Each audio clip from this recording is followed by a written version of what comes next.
We are honored to be joined as part of our Making a Difference series, not-for-profit leaders making a difference. Teresa Williams, Executive Director of Spring Street Community Development Corporation, based in Morris County. Good to see you, Teresa. Thank you. Great to be here, Steve. You got it. The website will be up. Tell everyone what Spring Street is and the work you're doing. Absolutely. We're based in Morristown, New Jersey, but we serve the Morris County area. One of our primary programs that's pretty well known, Table of Hope, is our soup kitchen and mobile food pantry operation that we have been doing since the height of the pandemic. The Hope Mobile Food Pantry has been throughout Morris County, feeding those who are in need, those suffering with food insecurity. And we've also operated a soup kitchen since 2013, here in Morristown. So at the height of the pandemic, this mobile food pantry, it really has been on a mission, just trying to reach and help those who are really struggling with food insecurity. So that's the capstone program. We have other programs. We do tutoring for the youth. We have recovery and reentry programs, and we work with maternal child health issues with pregnant women. You know, it's interesting. The people have perceptions, right? Oh, Morris County, it's one of the wealthiest counties in the state of New Jersey. So why would there be a not-for-profit that's serving those who are struggling, pandemic, post-pandemic, whatever that means to different people? There is a community that does not fall into the wealthy, one of the wealthiest counties in the state or in the nation. Who exactly are we talking about? And is it not a fact, Teresa, that community, that population is expanding? That is correct. There's a term, United Way has done a study, and we call these families ALICE families, which are asset limited, income constrained, employed. ALICE is the acronym. Exactly. So, but what that is people are working. People are out here, they're working hard, but they can't make ends meet. They can't keep up with the cost of living. So they have to make decisions, do I pay my electric bill or do I buy groceries? They have to make these difficult decisions daily. And we primarily are serving those families. Our volunteers, we can't do this without our volunteers who are out here every week. We have 50 or so volunteers. They are surprised at the people that they see because it's not normally what we would have, we would think is coming to get food. So it's a diverse group of people. Very diverse group. We see elderly, we see youth, we see families, we see veterans. So it's a very diverse group, but the majority, it is homeless. Yes, we do serve homeless individuals, but most people that we serve are actually working. As I listen to you, I keep thinking, okay, so we're taping this in the fall of 2022, be seen a little after, somewhat into the winter. And the inflationary issues, inflation, things cost more. We hope it gets better, but it may get worse. And right now it's challenging. How does inflation negatively impact the people you're talking about when things simply cost more? It's right now with the increased food prices and obviously gas. And just overall inflation has affected people tremendously because their salaries aren't really keeping up with the inflation increases. And it's very, very challenging for people, very challenging. So it's interesting. There are many programs, but one of them that jumped out to me that I want you to talk about is this program, the SOAR program. What is the SOAR program? And also, my understanding is you created this program in cooperation with someone very close to you. Your husband. Yes.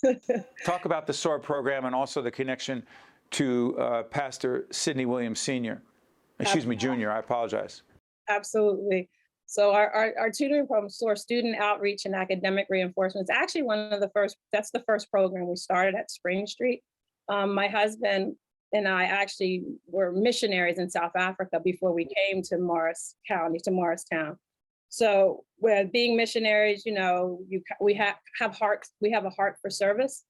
So when we came here, it's kind of like what you said, Steve, this is a wealthy county, there's no poverty here. And that we kind of felt that way when we arrived.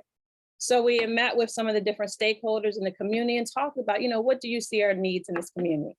So the superintendent at the time had informed us there are some children slipping through the cracks. And it tends to be Black and brown children here. Excuse me, superintendent in schools? Yes.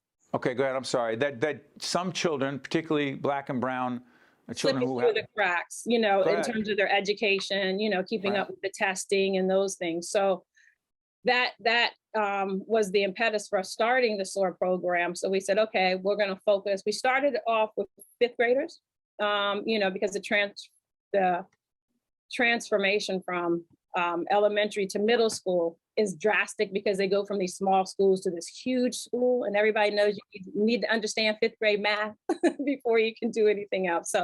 So we started with fifth graders, and we've been doing this since arrived here. So in 2011. That's the SOAR program, right? And what does it stand for again, Teresa? Student Outreach and Academic Reinforcement. I cut you off. I'm sorry. Finish your point. So we've been doing it since we arrived. It's very rewarding, and it's partnership with Morris School District. And we also provide mentoring. We work with the local universities who provide tutoring to the students, which is great because they're great mentors for the students. And what we have seen is that all of the students, 90% of the students that come through the SOAR program have increased their scores in math and language arts. So we're very happy with the program, and we're looking forward to starting it up again this year. I need to follow up on this. You and your husband, Pastor Sidney Williams Jr., you talked about the work in Cape Town, South Africa, coming back here. How, because this series, as I said, making a difference, people making a difference. First, how did the two of you find each other, and did you find each other through your work trying to make a difference? We found each other in New York. And then you go to South Africa.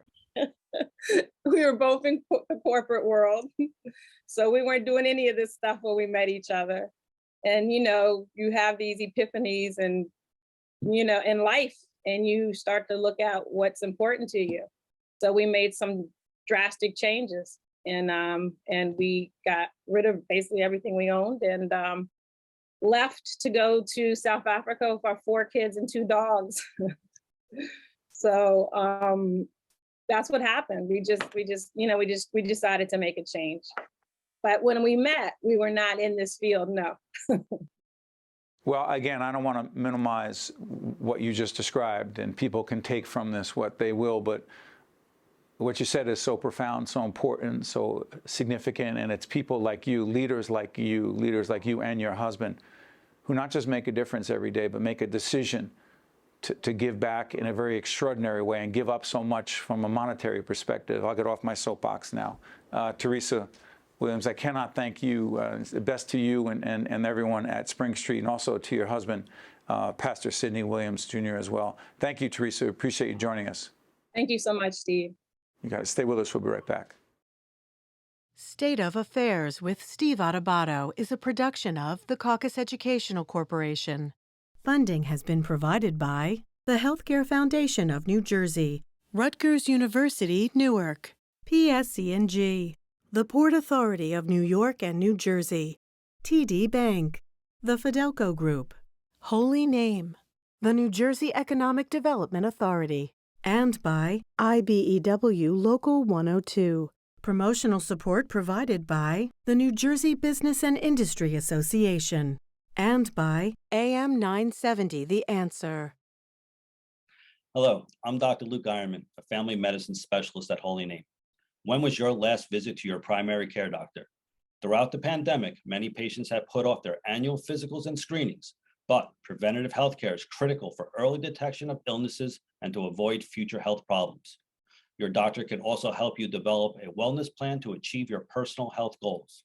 Your health can't wait. Be proactive and talk to your primary care doctor today about scheduling your annual physical.